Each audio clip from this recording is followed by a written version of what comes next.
So over time, I'll pretty much have all of the maps done that I think are useful at some point. Okay, so welcome once again, ladies and gentlemen, to another Draemn's Guide to the Dungeon tutorial. And today we're going to be looking at Alchemy Laboratory, and we're going to start off by looking at it on campaign. The main reason why I want to do this is I want to showcase the boss fight.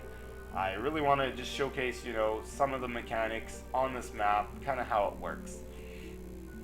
Actually, I think all my heroes are way too powerful for this boss, because anyways, it doesn't really matter. I'm just going to be showing you the basics of this map. This map also a really good map for survival, and because, it's a really simple map, there's no air spawns on this map. I think they added choppers, so I think you get goblin choppers anyways, but there's no wyverns.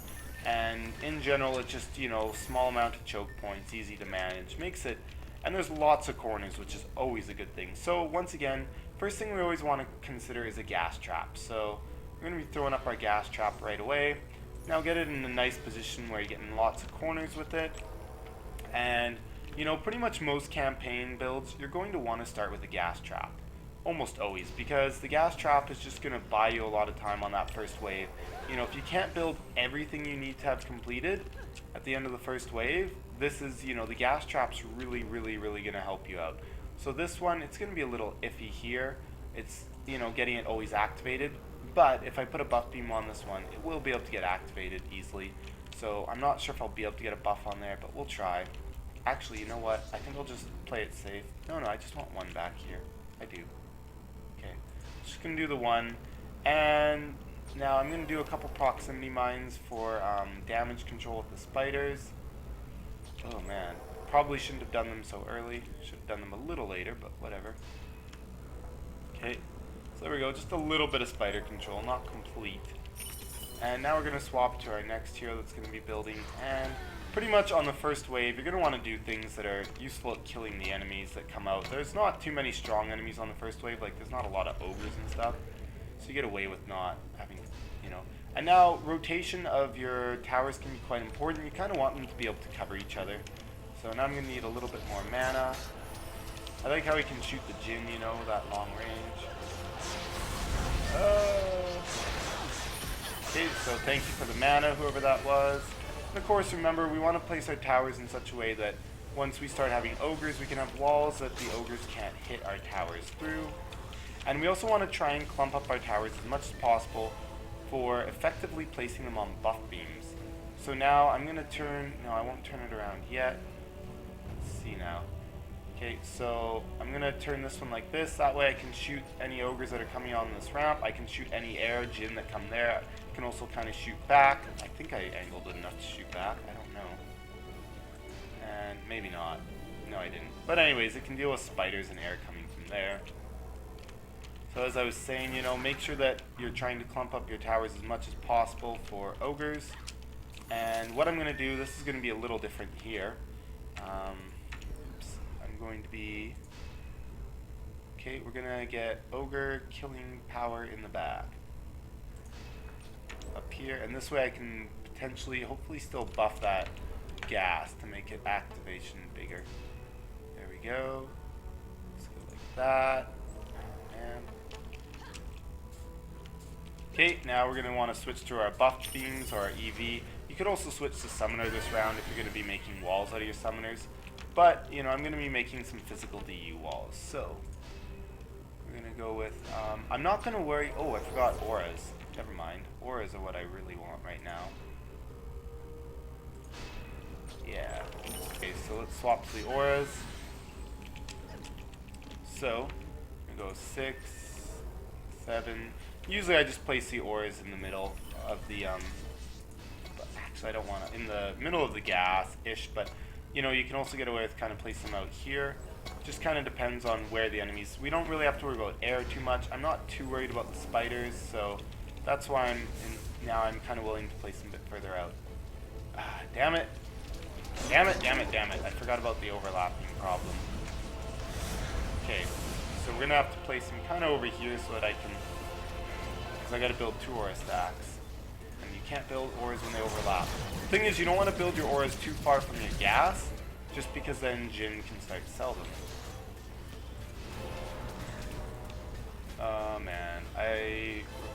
guess I'm just gonna have to shrink my strength drain. I don't like doing that, but I will. And, oh, back here, joy. Okay, I'm gonna have to sell one of these harpoons somewhere, or maybe I'll just sell the proximity mines. Because I don't have the DU I need to be able to build.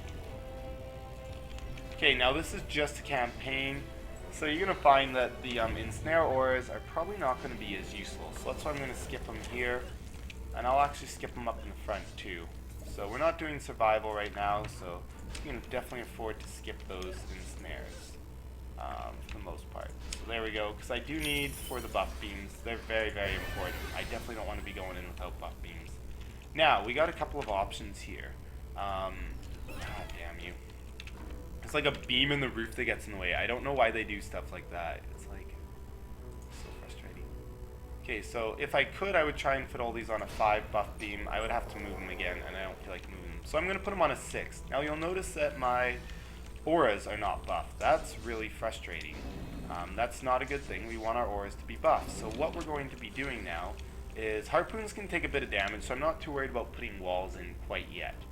So what I'm going to do is I'm actually going to build a buff beam. I'm going to upgrade our buff beams equally until they start touching.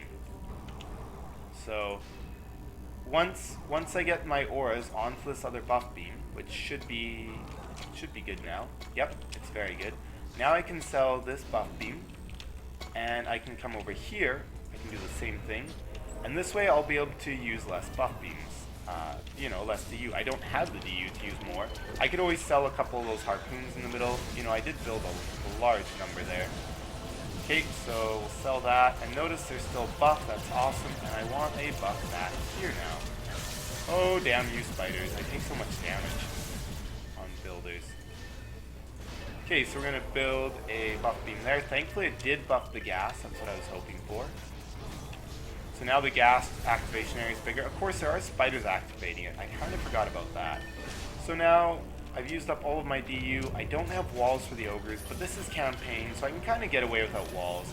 And my harpoons have a lot of health, so they can take damage from the ogres. If you look at that, 40,000 health, plus the buff beam is going to help them not take damage. So, you know, I'm at this point where I really don't need the walls. It's just campaign. For survival, you're really, really going to need walls. And at that point, you know, you can take out 2 of these. You can take out 2 of these harpoons, and that'll give you more DU to be able to spend on walls.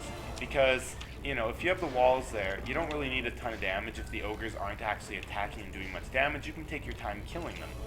So that's kind of how that goes. And also, you'll have minions as well, and minions add a lot more damage, so that makes up for not having the extra harpoon. Okay, so now, what do we got left? Minions. Let's do some minions. So, let's swap to my minion, summoner. As you can see, we'll take a look at my minion stats. I don't have a lot of health, that's why I don't want to use my minions as walls right now. It's definitely something you can do, especially with the ogres. They're big, fat, they have a lot of health. They're hard to kill. But instead, you know, I'll just be using my minions for just stationary damage. Okay, so let's move the spider back there. One of the nice things is you can actually move minions so that they're standing on top of towers. It doesn't, like, you know, you can't move minions into minions a lot of the times. There's problems with that, but there we go, thank you. But you can move them on top of towers without any problems. Okay, sweet, there we go. And you can also move minions really close to each other. They just can't be, you know, they just can't, like, you can make them stand on each other, but it requires some special tricks and a faster minion move speed than I have. Okay, so once again, the minions will be super useful for 1, dealing just straight up damage, and 2, killing spiders. Of course, I've got really good aura coverage, so the auras will also help a lot with killing spiders. I don't have ensnares this time because I just felt like having the extra harpoon. So you're going to be finding that the spiders are more effective because you don't have ensnares slow them down, but they're still not, you know, fully effective. Like, we're still able to, you know, deal with them, especially with having the minions who can attack in any direction. Okay, so of course, really I should be casting multiple things at a time right now, because right now I'm at that point where I'm casting really slow because I'm in combat phase. So, you know, cast as many minions as you can at a time. This is why I like using the 9 keep move, so I don't accidentally use follow tower command. Once again, of course, spiders, as I've said many times. So you can keep building as your allies do the upgrading and the fighting for you.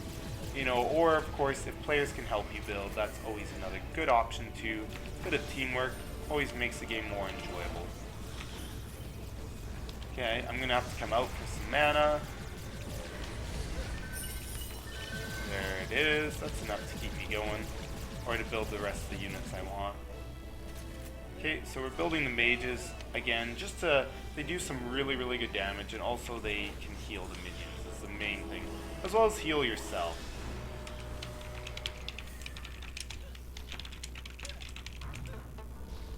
Okay, so let's move all of those in place. Let's move you a little bit over, just so you're healing everything in range, even though...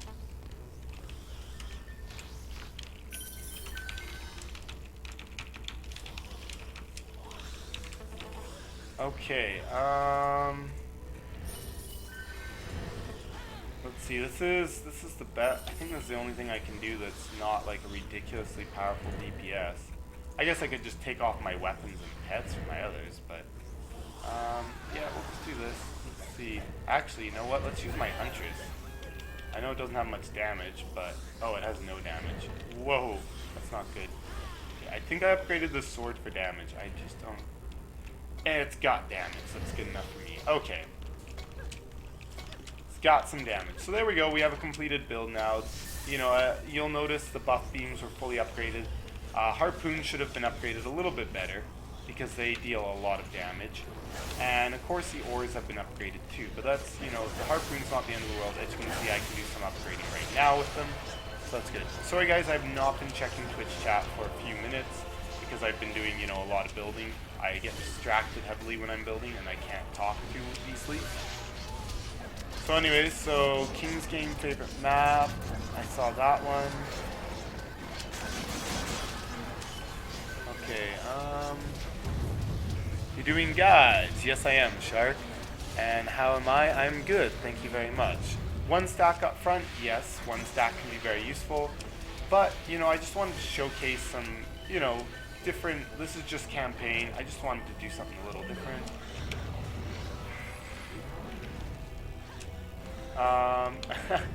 Yeah, I don't know. I feel like as if we might be like under geared for the boss now, but that's fine.